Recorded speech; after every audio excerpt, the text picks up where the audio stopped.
Message about Jezebel, well, congratulations. It is your time to be free. Kung meron kang kinokontrol or ikaw ang nakokontrol, God is setting you free to start now. Because it is not God's will for us to control anybody or to control by anybody. Kahit sa church, sa trabaho, sa school, sa pamilya, sa kaibigan. Hallelujah! Yan po ay gawain ng kaaway. Yung mag-control, mag-manipulate tayo ng tao.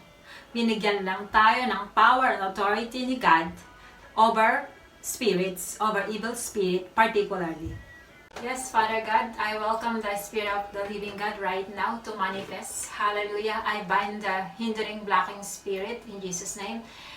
Particularly the Prince of the Air, the spirit of witchcraft in Jesus' name that trying to hinder in us, in advancing your kingdom. Hallelujah.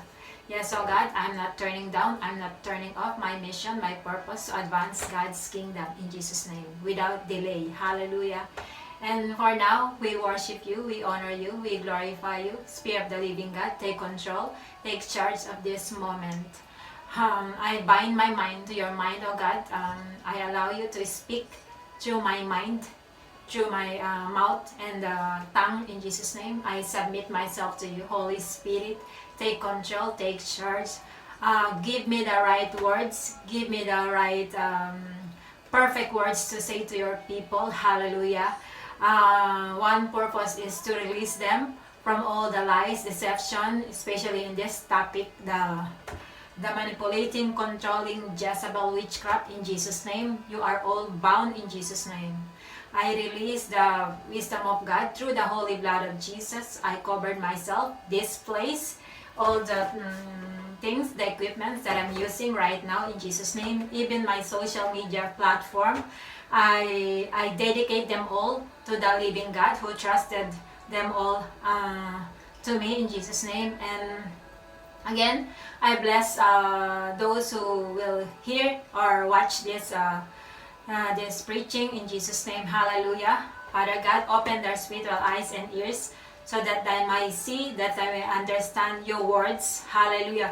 That your purpose is to free them from all the bondages of the manipulating, controlling Jezebel witchcraft spirit.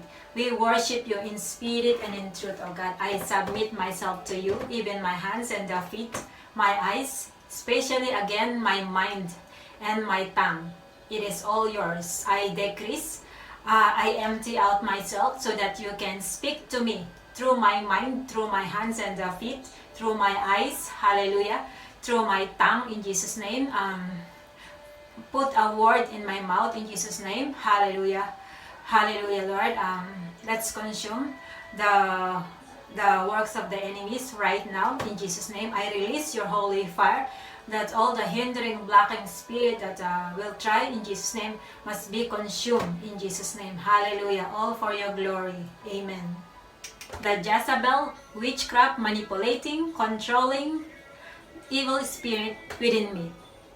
But it was a long time ago. I'm going to testify how God freed me from that evil spirit. Evil spirit, obviously, because it is not God's character to control, to manipulate us. Binibigyan niya tayo ng kalayaan. Going back kay Adam and Eve, binigyan sila ng laya para pumili kung kakainin nila yung prutas o hindi. But still, they ate the fruit. Hallelujah. Anyway, balik tayo sa topic because I'm going to testify my experience in that evil spirit. Hallelujah. Basahin natin sa Bible. Hallelujah. Sa 1 Kings 19. Then Jezebel sent a messenger unto Elijah, saying, So let the gods do to me, and more also, if I make not your life as the life of one of them, by tomorrow about this time. And when he saw that, he arose and went for his life and came to Beersheba, which belonged to Judah, and left his servant there. I-shortcut ko na lang po, kayo na lang po ang bahalang magbasa sa 1 Kings chapter 19. Basahin nyo po. Hallelujah. It is a story of a queen, evil queen. gusto niyang patigilin si Elijah. Tinakot niya. Natakot naman si Elijah, yung speaker, yung prophet ni God. Pagkatapos niyang mag-perform ng miracle, great miracle, nagpababa siya ng apoy because of his prayer. Pero nalaman ni Queen Jezebel, kasi nga po meron siyang manipulating, controlling, witchcraft spirit. Hallelujah.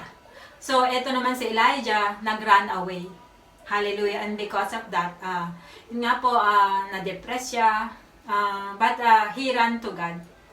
And fortunately, yun nga po, pinagpahinga siya ni God, pinakain, and then binigyan ng kasagutan. Yung mag-control, mag-manipulate tayo ng tao. Binigyan lang tayo ng power and authority ni God over spirits, over evil spirit particularly. Hallelujah. Okay po. Hindi ko naman sinasadya. It is a Halloween party. Very, very soon. Halloween days. We all know as a Christian side or Christian belief, Halloween party is a celebration of darkness, a celebration of the works of the enemy. It represents the works of the enemy, the darkness. Again, in Christian beliefs. So it's all up to you. I'm just speaking the truth. Hallelujah. And I'm going to testify. Hallelujah. Kasi magki-Christmas, hallelujah, mag-Halloween party sa school nila, Katski. So, sabi ng teacher niya, Katski, tumulong ka ng pagde-decorate natin ng Halloween party. Kaharap pa ako. So, napatawa lang ako, napangiti lang ako. And then, pag uwi ko, in-explain ko sa kanya kung a-attend siya. Are you going to attend in that Halloween party? That Halloween party represent the enemies, represent darkness, obviously, witchcraft. Yun nga po, yung mangkukulam.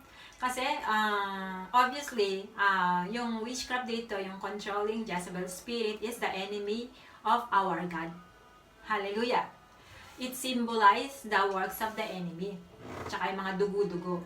And in my conviction, hindi po pinaglalaroan ng dugo-dugo. Kasi it is our power. God gave His own blood, His own body for us, for our redemption, for our salvation. Hallelujah. Okay po. Again, yun nga po, nagkaroon siya ng choice na hindi na lang daw siya attend. Sa kanya na nagmula.